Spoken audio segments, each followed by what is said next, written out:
it doesn't matter that there's nothing to speak of in nihilism.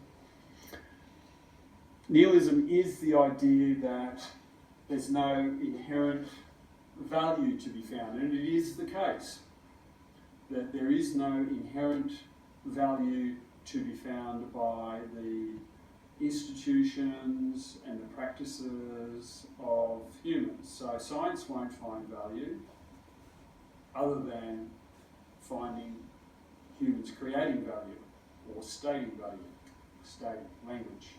So when we look at language, remember we're talking about statements and judgments about reality. So statements and judgments based on the relationship R of reality, RL. My shorthand again. Okay. So nihilism kind of wipes all that out, that there are no statements to be made. There's no values to be stated. You can state values all you like. You're not going to make a claim about reality. Because if you have any belief in any of these things, nominalism, whatever, you've got a concept of object that you're working, or objectivity that you're working with. Now, it doesn't have to be scientific objectivity. It can just be a rational human. But as soon as the rational human puts a value on something, they are being subjective. They've deviated from their ability to be objective. Now, we're getting close to complete annihilation and critique of objectivity itself as a concept. But keep in mind that, let's see, to keep the train of thought,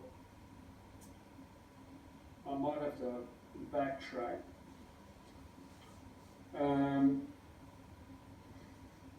The nihilist claim will be, well, your values are subjective.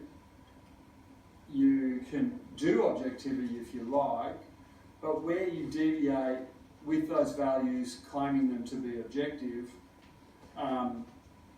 you fail, because the values can't, they're again, always already subjective. They can't not be subjective. And in fact, the nihilist would point to realism as a solution to that very problem that idealism raised, if you like, and that it's sort of its cousin in nominalism was correct in pointing that out, that you can have facts and values, but you can't have facts about values particularly. It's just more values, and you can have values about facts, but they're just values.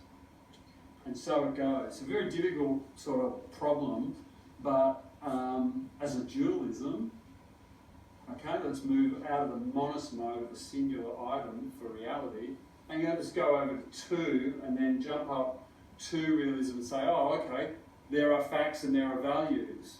So facts, I suppose, aligns more with the body, the physical world, facts about the world, but the body in action too. So actions would also could account for intent. So facts are acts, as they say in the law sometimes, and then you have the more mind-based values. So that's the subjective element, but you don't really get the subject-object division mapping directly to mind-body. So dualism's kind of like this ubiquitous element in our culture, but it does not really map onto everything very well, and it really does. I mean, you only have to look at politics to see it all coming unstuck as an approach. But this is the psychology of most people. They'll engage in what's called the dialectic, the to and fro of left and right, basically moving in dualism elements. So moving between mind and body. But look, while we're in the two items metaphysics, let's just note that it really is, I said before, it's kind of an experience. Mind is experience, separate from my body. I have a will, I kind of like, oh, I want to raise my hand. I want to ask the teacher a question. I intentfully put up my hand. It takes a physical body to do that, but my intent was more about my mind. I've been thinking about things, I really want to know something. It's my mind that's active. It's just my body is more an instrument. Does that justify dualism? I suppose it's evidence. Where do you want to take this? Back to nihilism. So, I was trying to make a point about really, nihilism doesn't really let value get up and be valued, if you like. It remains subjective, it's a sort of human behaviour. So it's kind of, it's a bit unappealing values, and so the nihilist calls for a value-free space. And the nihilist wants, I suppose, to explore nihilism, that the idea that it's all for naught, my values are really just my own. And maybe the nihilist doesn't want to feel a sense of decadence of engaging in that and kind of avoiding the typical response, which might be, well, you've got to take responsibility, you've got to be part of this world, you've got to sort of go along with the objective values, the stock values. Look, and that's all fine, but if you're alone and thinking for yourself, that's not really going to cut it, I don't think. You want to have more, you want more out of your intellect that can acknowledge this sort of the subjective facts of the world and find that you're left with no relationship with truth, if you like, if you want to put it that way. Assuming that a relationship with truth requires some level of objectivity. Or, you go the subjectivist route. Now, that's where I've come from. So there's here amongst these isms is what we call subjectivism, which is it's a funny one, really. I mean, these aren't a set, they aren't a progression, they are these standalone things. You've got to remember that, and they have a connection with each other, and connections with history, and some are relevant for these elements.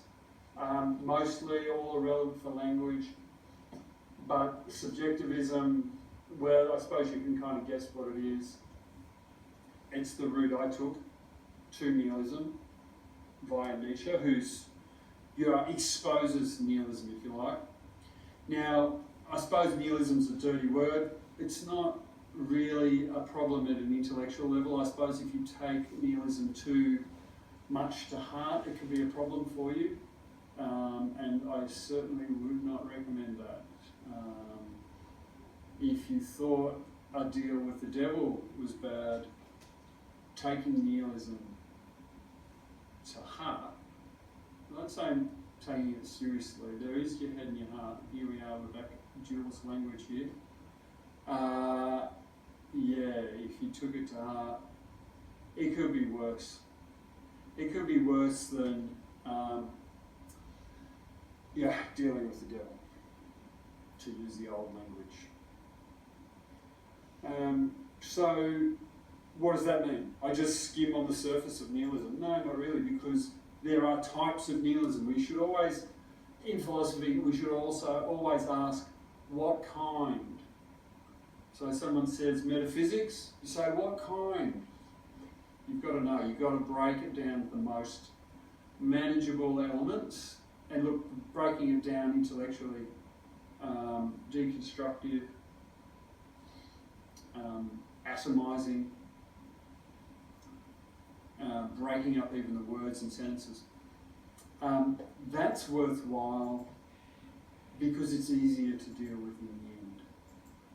But if at the end of the path you're facing the problem of, I understand objectivity, yes, I understand subjectivity, I understand the relationship between object and subject, I understand that it ends up in a kind of nihilism because the values that we typically in public life, if you like, promote are not objective values. And, you know, politicians typically criticised for their actual motives as opposed to their profit motives. And all the value statements, you know, the press will grab that particular value that they're working on, and then they'll go and grab a fact and they'll mash that together, and that'll be the critique of the politician who's got his foot wrong or her foot wrong. So, not very interesting, but it leads to the question, nihilism, what kind of nihilism? Is it an issue? Why is it an issue? Why can't we just forget about it? Well, good question. Is it just a kind of subjectivism? That's a good question. Is nihilism just a kind of subjectivism? Is it? What's really the head of the table here? I mean, this nihilism doesn't subsume any of this. Nihilism is just nihil. It's just nothing. It's the nothingness. It's the fear of death even. The idea that it will be nothing after this life. Oh, but it's only an idea, you can't know. So we're back with what? Ideas? Good point. Let's just stick to the surface. Stay on the surface. Nihilism's not to be taken to heart. I mean, who wants to do that anyway? Who wants to take nihilism so seriously that they risk their life? How would they risk their life? Well, if they're not balanced, if they're not purely balanced, it's a risk, because that your heartfelt sense of truth can be the driver in you. And if that heartfelt sense of truth is not cultivated as you lead a life, one will, I believe, feel the ground falling away beneath them. Now, I'm speaking metaphorically, but the heart and the mind together are, or can be, such a mystery that the deepest parts of a person may well look to manifest that. If their strong relationship with truth, their core motivation, if you like,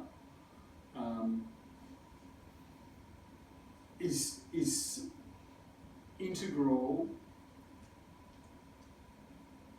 to what their future holds, to what actions they're going to take, to what consequences they're going to discharge because of everything leading up to that moment. Now that reminds me, we'll do a video on Nietzsche's eternal return, because the picture drawn there of before and after, so it's a metaphysics or an ontology of time as well. At a point, lives come to a point, and from there they can open up. But we know lives come to a point and they stop. People take their lives.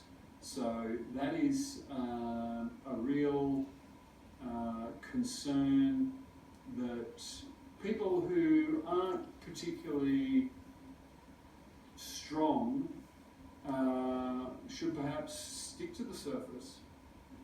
But that doesn't mean you can't develop your sense of truth. You have a strong heart. You know it's true. Then sure, you'll be fine. My difficulty is I don't want to fall into morality or platitudes about this sort of stuff. I just want to speak to nihilism. So later we'll get to concepts of what's nihilist, I suppose, what it would mean to be a nihilist. And it's not a lot to say really. But I think a type of nihilism nihilism in culture, nihilism as a kind of decadence, or nihilism as a mark of the declining point in a culture. So when we talk culture, I mean, that's another broad concept. Is it too abstract? But what we're actually talking about is what's called subjectivity in a particular conceptual format. Subjectivity as that which cultures produce. So even though we may well have an abstraction culture, we don't